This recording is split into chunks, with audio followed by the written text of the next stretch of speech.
What's up, guys? That really gross guy here. We are back to talk about Soulframe, the gameplay reveal that happened at TennoCon 2025 is what you're seeing on the screen right now.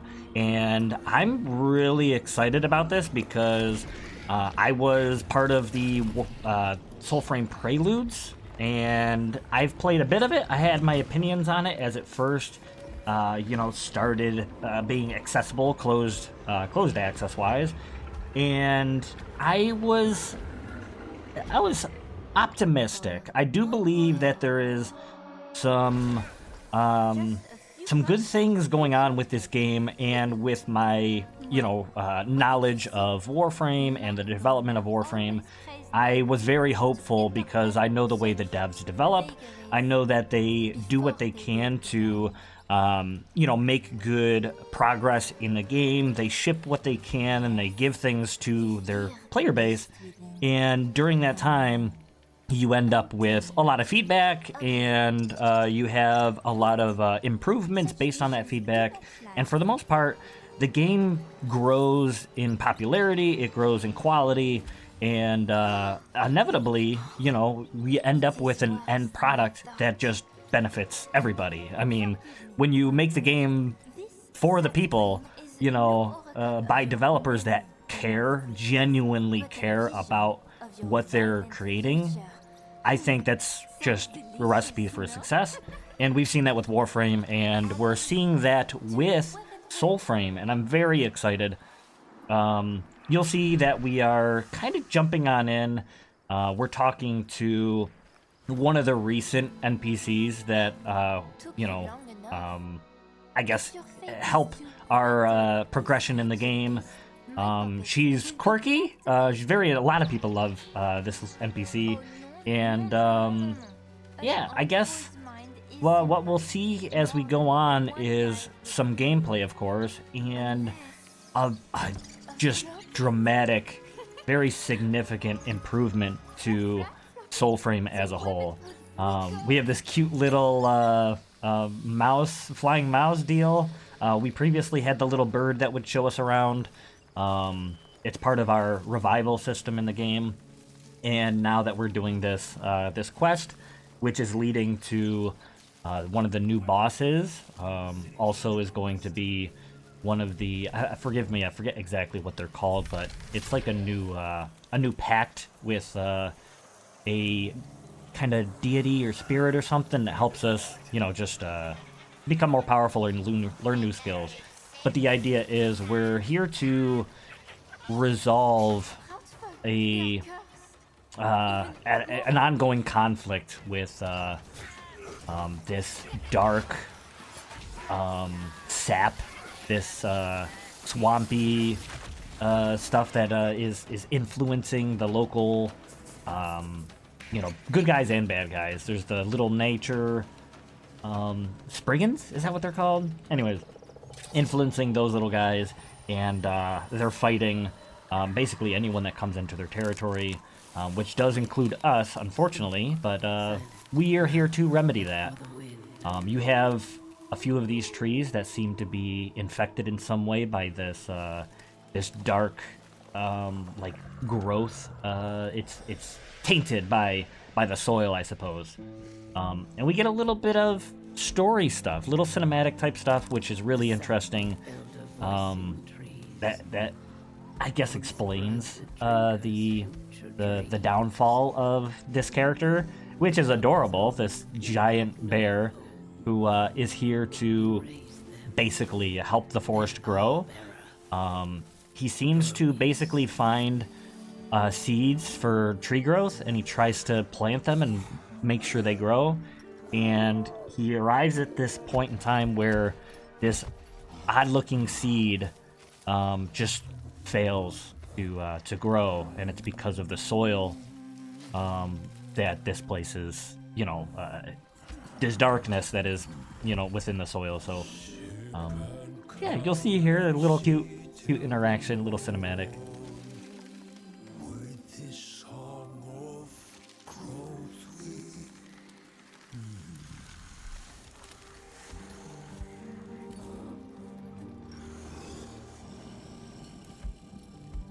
And unfortunately, the seed does fail to grow, so he gets sad. Sad little bear.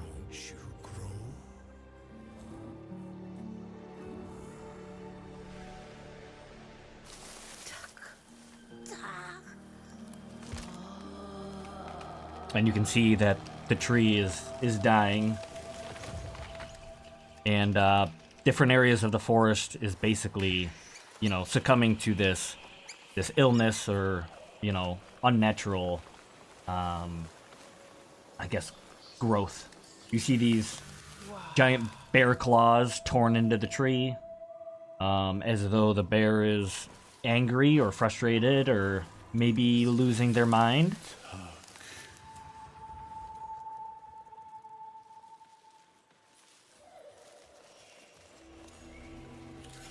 Or maybe they're trying to dig into the tree and get to the sap that is growing from these trees.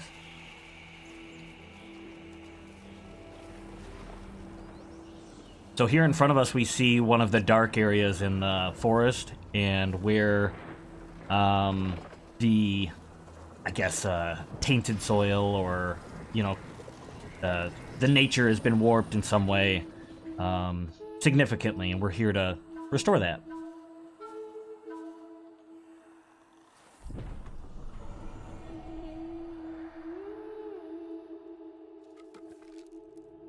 So what's great is we're gonna see the new weapon, or potentially, like, I guess, pact.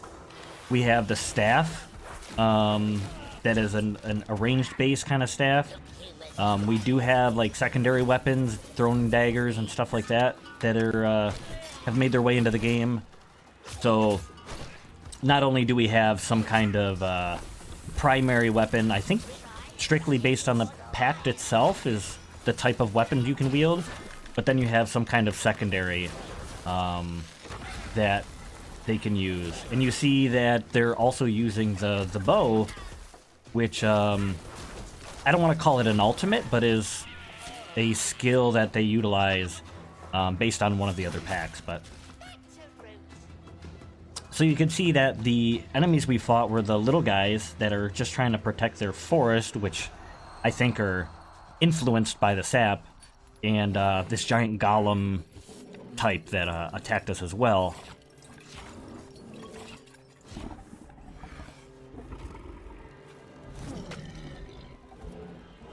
Here we see the bear chugging away at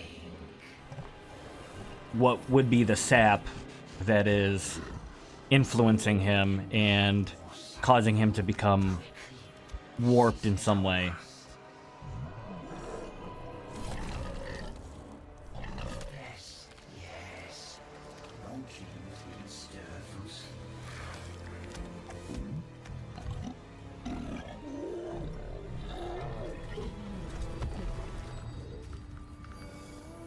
So keep in mind that this bear, I believe his name is Bromius, is supposed to be protecting the forest and helping it grow.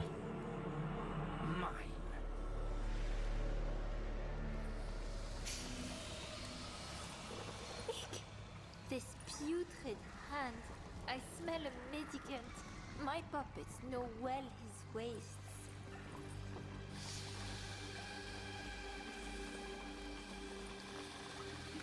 So now that we kind of understand what's going on here a little bit, somebody has taken the seed, and they're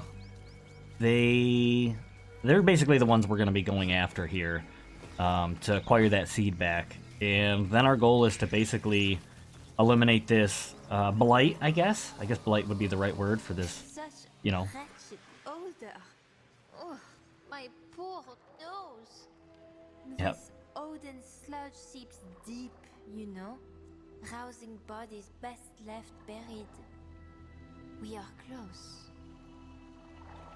All right, so we're gonna go and fight a stronger enemy within this swamp, but we do see some, I guess, other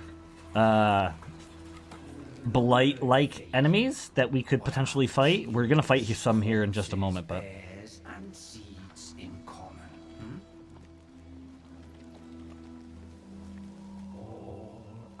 rotting beneath your feet. So someone is basically calling out to us and trying to scare us away or something. Or I don't know.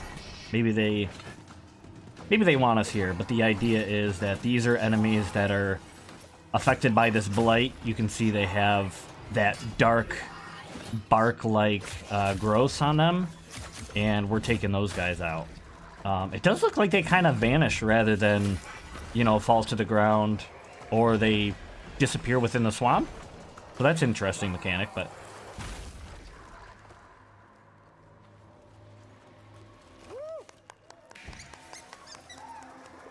But yeah, I think a lot of people are that were watching this at TennoCon were kind of enamored by the story a little bit, and definitely the progress for the combat is great. We have less slidiness that we saw previously. We definitely see more like fleshed out abilities, and it seems like combat is thought through a little bit more and more dynamic. The ability for us to switch kind of to and from our different abilities and weapons seems to be a little bit more simplified. As we saw earlier, he would swing his staff, very quickly switch over to a secondary and throw it, or pull the bow out and make an attack on an enemy was pretty seamless, so that was pretty nice to see. You misspeak, witch. Words have power. He lives now, my precious seed. Reborn, mendicant.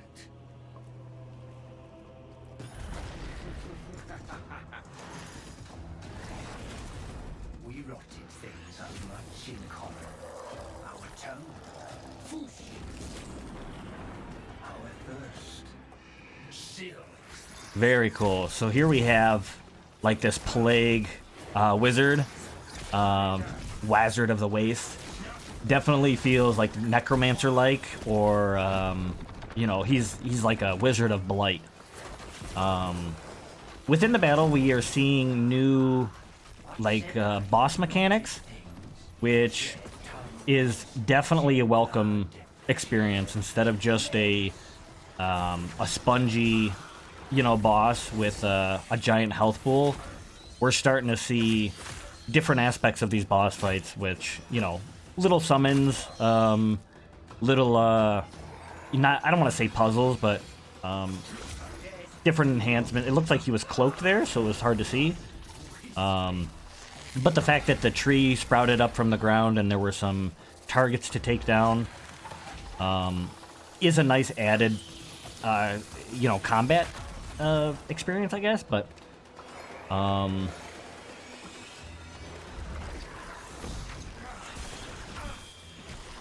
yep, we have the ability to parry back enemy attacks, which is nice. And once again, that tree that sprouts up. We do have some things raining down from the sky, which is, you know, interesting. But yeah, we slowly go after and dwindle down this boss, and for the most part, it seems like an improvement in terms of boss mechanics. So I would like to see Warframe do more of this, because Warframe has always been kind of a power fantasy thing, and reducing that power fantasy for the longest time was just making larger health pools for bosses, and they have to improve on that. Ancient roots from which you've grown, voicing seed, take us home.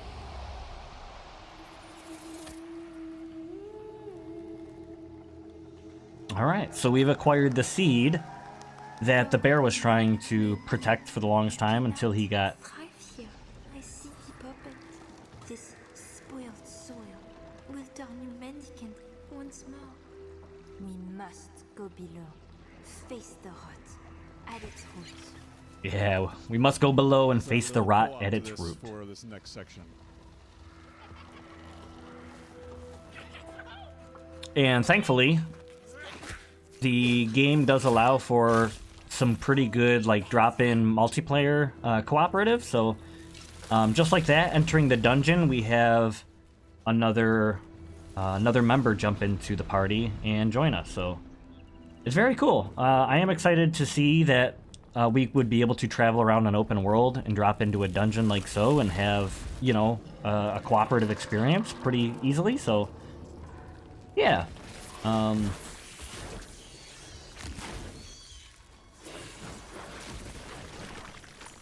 So we're underground. I guess this would be kind of an instance-based dungeon. It depends on...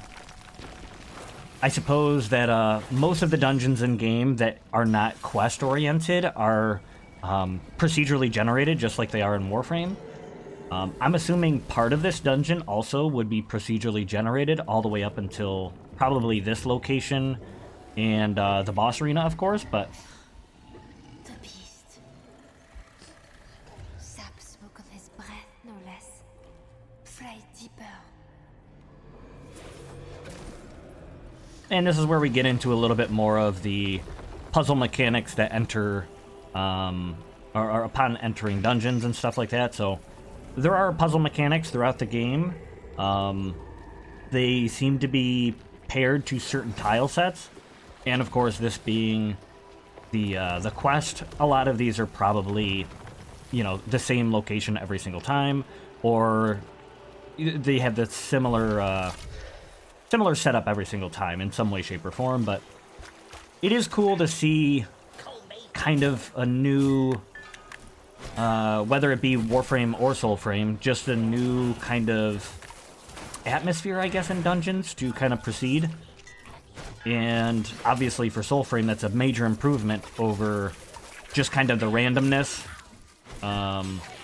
and lack of, I guess some of the previous dungeons, many people didn't even know there were puzzles within them because they were very hard to even, you know, notice, I guess.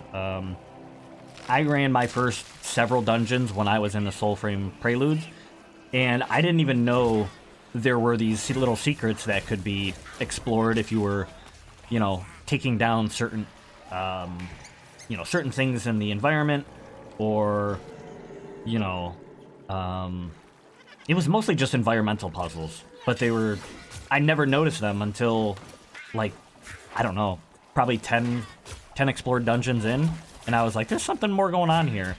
And most of them I just couldn't really figure out within a reasonable amount of time, and it just felt not worth it. So hopefully that changes, or those puzzles become just a little more obvious, like these giant glowing glyphs or something. But that's definitely an improvement that needs to be made, and it looks like, at least for the quest, there is progress there, so that's good. I do want to mention that, of course, I plan on exploring more in Soulframe and making videos on updates for Soulframe. I definitely... so I'm going to be playing from a new player experience, because the last progress wipe, I basically played for a while, and then when the progress got wiped, I just stepped away from Soulframe for a little while the improvements were being made. And when I go back in, I'm basically going to have to start fresh. Well, I plan on doing that, and I'm probably going to stream Soulframe. So if you are interested, the opportunity to stream or to join my stream will be there. You'll see the link down below, or it's basically twitch.tv/thatreallygrossguy if you would like to join me for that. But I'm definitely going to also make YouTube videos based on what I discover and some of the combat and some of my progress. So if you would like to just stay tuned, you know, feel free. I'm excited because so far the experience in Soulframe seems to be a significant improvement, and I'm excited, especially because they don't plan on wiping progress anymore. So I guess from here on out, all your progress will be saved and will carry along with you. So if you have I believe at this point, if you have already signed up for Warframe in the past, they sent out invites for everybody that was that already had an email locked in. They did go back to like a closed access, so they'll start sending out invites again. But for the most part, if you had already registered, you know, at any point in time previous to this video, you should be able to find that email and get into the game, I believe. So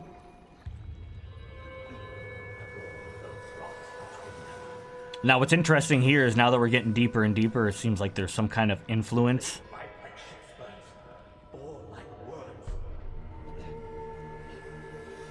And the bear seems to be, you know, had popped out here and there.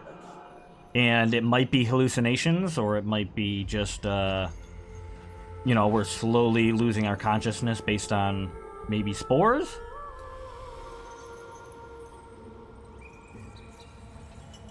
But here we now kind of get removed from the experience we were just having, and we end up kind of locked up, sealed up in this uniform.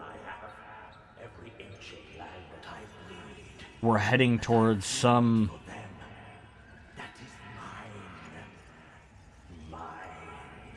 type of like royalty. These are the bad guys. These are the guys that kind of reign over the planet and nature. Seems like they're causing some of this tainted soil and blight in nature. When it brings you peace, bloody sanity to your knotted woods and piss-washed rocks. When he stands in your presence.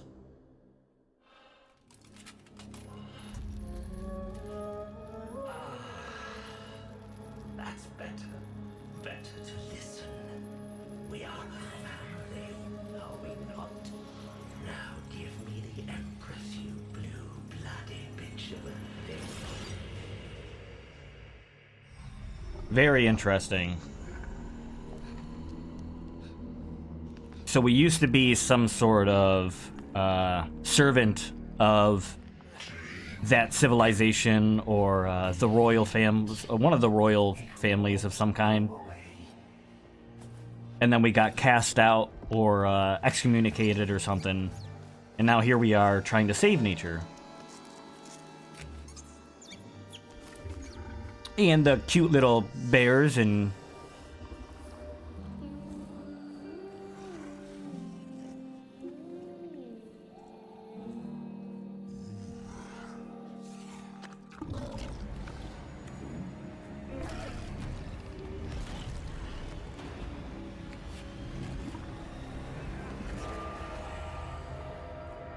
And this is where everything kind of goes poorly, and the bear turns on us after consuming that seed.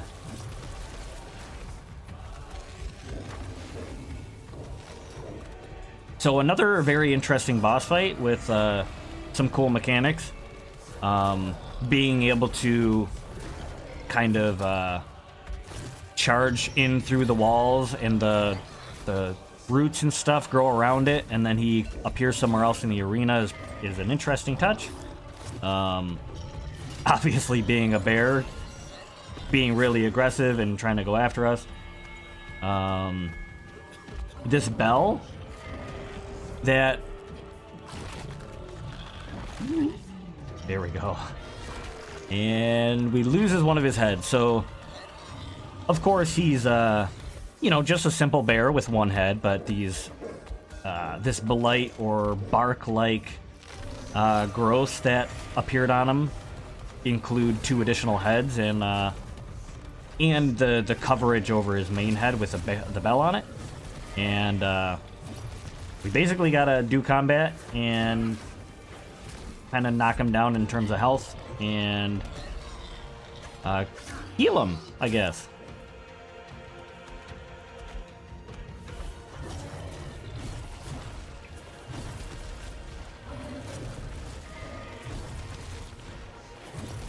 So obviously we got some good dodge mechanics, a mixture of a few of the different weapons and skills in the game, so that's nice. Mostly focused on ranged combat. It isn't, you know, yet to be seen, and I'm curious to see how these types of combat would go using the swords and the lances and some of that other stuff that's, you know, melee style in the game, but...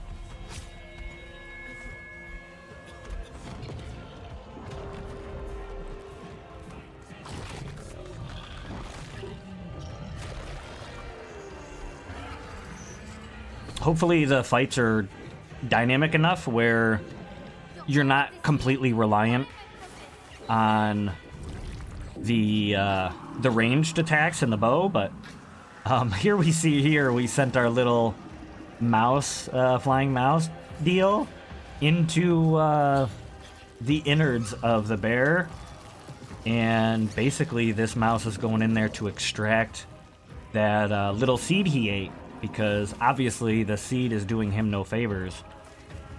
But it's very humorous. The humor from Digital Extremes is great, and I love that they can just do this and it makes sense, but it's also goofy at the same time. But it seems like based on the direction the mouse was flying, there's only one direction we can go to get the seed out of him.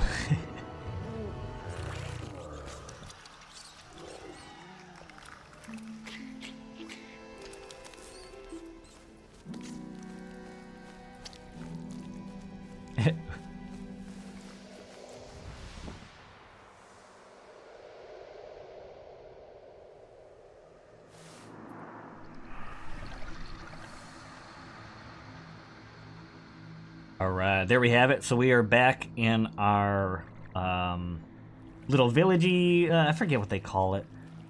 We're in the Upside Down. And we plant the seed here, and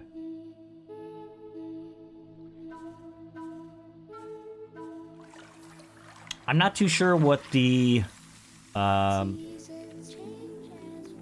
perks of this are going to be, or what develops here specifically, but we have this large tree growing. We're also going to see this part of the world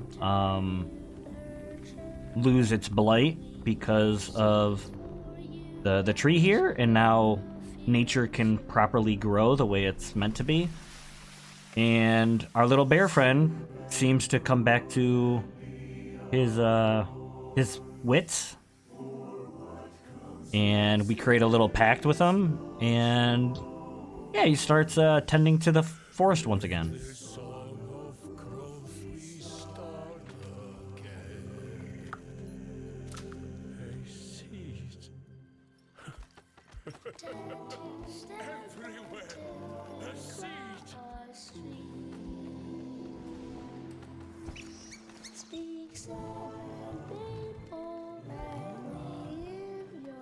It's a very interesting premise for a story. The idea that we're meeting with like these spirit, nature ancestors, and we're helping them basically restore the forest and inevitably fight back against the civilization that basically wants, I don't know.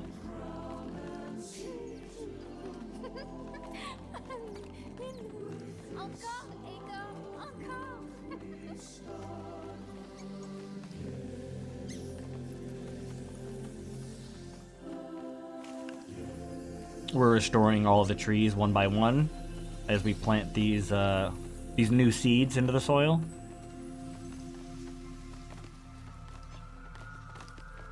Old friend.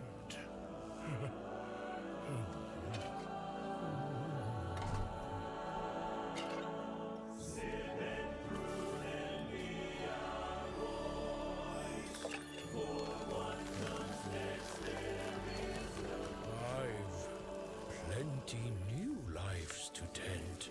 This wise elm be yours to fend. the pact,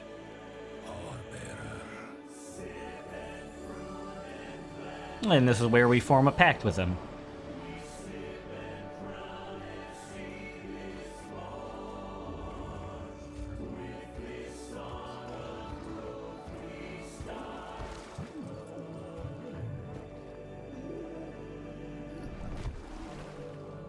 He's a good old happy bear. Once again, such a cool premise.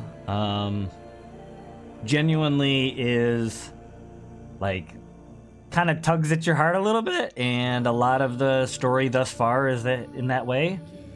The idea that we're finding little critters in nature and restoring them and healing them and all that stuff, restoring nature back to the way it's, you know, meant to be, is cute. I don't know. But anyways, that's pretty much gonna be it from me. That is what we saw at TennoCon. Basically what we saw at TennoCon regarding Soulframe. Definitely a huge step up. The combat seems to have improved. The boss fights seem to have improved. The story is going strong and is great so far. And now that the game has basically opened up to a lot more players, we're probably going to see a lot more interactions in game. And now that the progress is no longer going to be wiped, I think it's going to just encourage people to, you know, remain in the game, or to, you know, visit, you know, every so often, you know, to make sure they progress in some way, shape, or form, instead of just drop the game for a while like I did. But I'm really excited about it. I think this is going to be a great story. I think this game is going to have a lot of life to it, as long as they continue down the path they're going and treat it the way they treat Warframe in terms of updates and listening to the community. So I don't know. I'm very stoked. I'm wondering how many of you guys are playing Soulframe, or maybe who had access to Soulframe previously, and what your thoughts are about the game, you know, up to this point, and what you just saw, what you think about that, and maybe some improvements. I'd greatly appreciate any comments you have down in the comments below. I'm super stoked, and I'm excited to get back into the game, and I'm wondering, you know, what if you guys are as well, and what you know, what your thoughts are. So thanks for watching. I hope you guys did enjoy this little video with me, and I hope to see you guys again, probably when I do some more Soulframe stuff. So yeah, see you guys again in the next one. Hello.